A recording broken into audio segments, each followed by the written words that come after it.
This is the EcoFlow River 2 portable power station. And in the box, you get the power station, the owner's manual, a power cable, and a DC car charging cable. EcoFlow recently updated their entire power station lineup. The most important feature that they've updated, in my opinion, is the top of the power station is actually flat, so you can stack stuff on top of it. But to make up for that flat surface, they added this handle to the back, which makes it look kind of like a kettlebell. But it's not a kettlebell. Let's head into the studio and see what this thing can do. X-Boost allows the AC outlet to power super high resistive loads. I'm talking about things like hot plates and coffee makers. For the River 2, its magic will power devices rated at up to 1800 watts.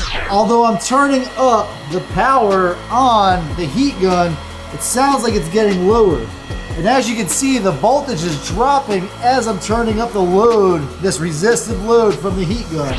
Now, the reason I joke about banning it is that this feature is somewhat of an electrical engineering trick that manipulates voltage to make your resistive load operate as if it was getting the correct wattage. But the AC inverter does not actually put out 1800 watts. I say this because EcoFlow does not recommend running anything but resistive loads, so no air conditioners while using X-Boost. I wasn't a fan of the design when I first pulled this out of the box, and I really like the look of the older model. But then I remembered the original EcoFlow River had an awesome carrying handle, but you could not put anything on top of it. So although this design seems a little less exotic, it's actually a lot more functional. For example, when you're really bored at the campsite, you can play checkers on top of it. Or on a more serious note, this flat top design helps optimize space. For example, if you had a few of these, you could stack them up, so I would choose functional over fashion any day. Let me know what you prefer in the comments. Check the links in the description for the current price and updated details. Speaking of functionality, from an engineering perspective, this handle serves an additional purpose of keeping the River 2 away from walls and allowing airflow out of this exhaust and preventing the cables from getting smashed. Looking a little closer at the front, EcoFlow incorporated a vent around the entire front surface, optimizing airflow and maximizing heat dissipation. Overall, it looks simple, but it is in fact very well thought out. The River 2 doesn't take up a very large footprint, coming in at 9.6 inches wide, 8.5 inches deep, and 5.7 inches tall. Also, it's not very heavy, weighing in at 7.8 pounds. Inside the River 2 is a 256 watt-hour lithium iron phosphate battery.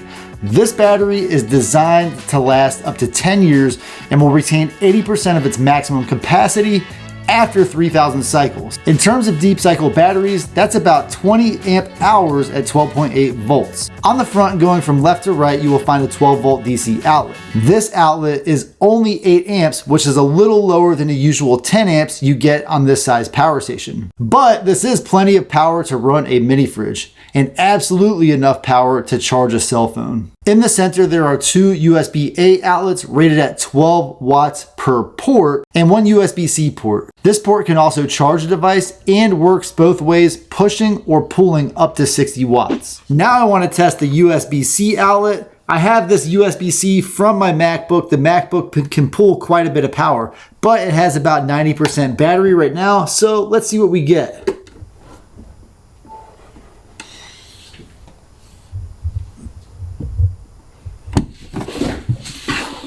So the MacBook's pulling 54 watts. That's pretty close to the 60 watts. Now I want to see if I can pull the 24 watts from the two USB-A outlets with this partially discharged Anker battery pack.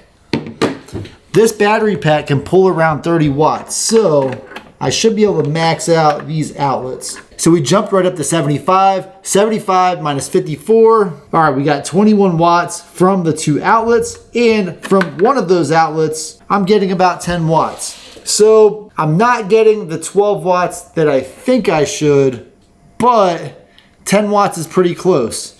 It could be because of the state of charge of this Anker battery pack might be high enough that it's not pulling the full load to charge at this time. In standard mode, the AC outlet puts out up to 300 watts and supports surges up to 600 watts. And it also has the X-Boost feature that I talked about at the beginning of this video. Okay folks, so we are pulling around 120 volts, which is pretty good. And I'm gonna turn this thing on again. Now I should get a higher spike power, so let's see.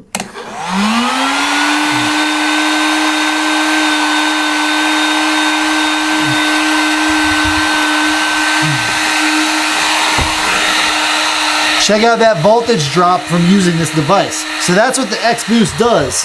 Although I'm turning up the power on the heat gun, it sounds like it's getting lower. And as you can see, the voltage is dropping as I'm turning up the load, hitting almost 400 watts. Now remember, this thing is designed to pull 300 watts continuously. It's gonna fight that voltage to try to sustain that 300 watts.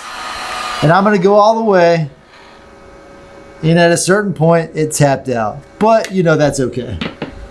So it turns out that this is about an 1800 watt heat gun, which is the max that this thing is rated at. I think that the X-Boost does perform as stated, but keep that in mind. Whatever you're plugging in is gonna have a lower voltage, so it's not necessarily gonna perform as expected unless it's just that pure resistive load. This display is bright and functional. It gives you all the necessary information and nothing you don't need.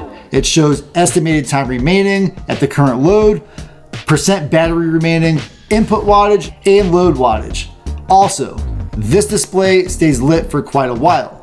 Some folks prefer that the display times out and others don't. Either way, this is perfect for keeping the display on while filming YouTube videos. Moving over to the back, the River 2 accepts up to 360 watts in the AC input. Using a wall plug charges the device from 0 to 100% in 1 hour. 360 watts is a lot of charging power for such a small device. And in the app, there's a setting that you can lower the input if you don't need rapid charging. Rapid charging can reduce battery life if you use it too often. Now, the DC input will either accept 100 watts from an automotive outlet or 110 watts from a solar panel. It can take up to 6 hours to charge with a solar panel depending on conditions, and charging from a car outlet takes around 3 hours. To charge the EcoFlow River 2 from your car, you get this 12 volt DC to XT60 adapter. This is a proprietary cable that, although you can find these XT60 adapters, for example on Amazon, make sure you don't lose this cable or you'll have a hard time charging your power station when you're traveling.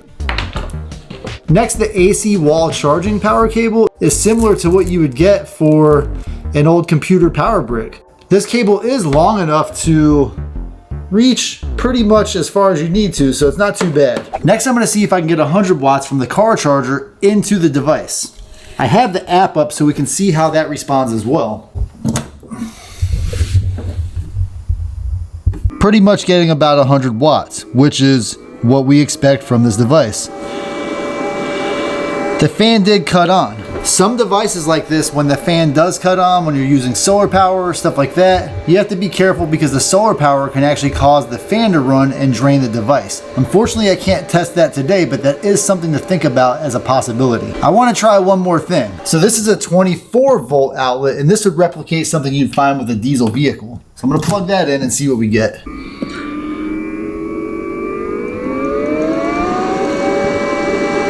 So we pretty much banged up to that 110 watt limit, and we're getting the wattage that we want. Now I want to see if I can get the 360 watts from this. In fact, I'm gonna plug them both in and see what happens. All right, now I've got them both plugged in.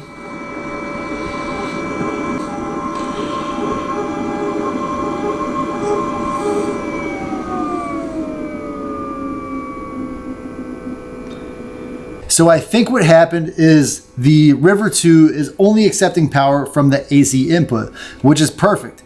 That means I can leave my solar panel attached or my car charger attached, and it will charge depending on which one is providing a load. And the way I can confirm that is by disconnecting the AC cable and seeing if the solar or the DC input takes over and starts putting power in again.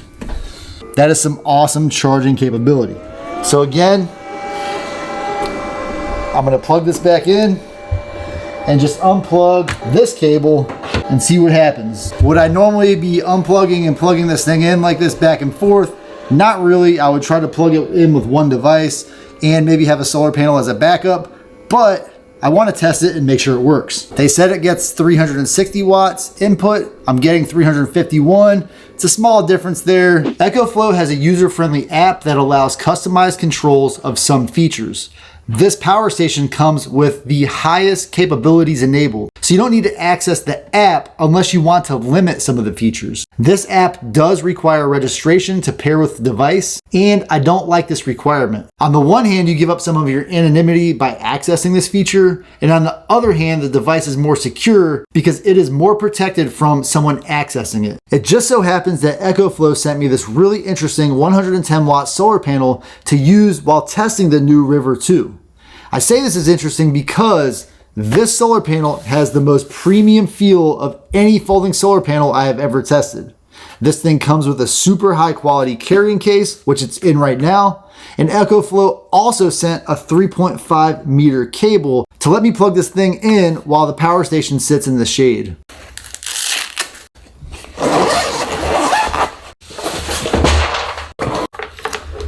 Unfortunately, it's been raining all week, so I haven't had a chance to get this thing out in the sun and see what it can do. But it's rated at 110 watts with monocrystal silicon cells inside. And the quality of it feels really good. Thanks for watching, and make sure you subscribe so you don't miss my next tech review.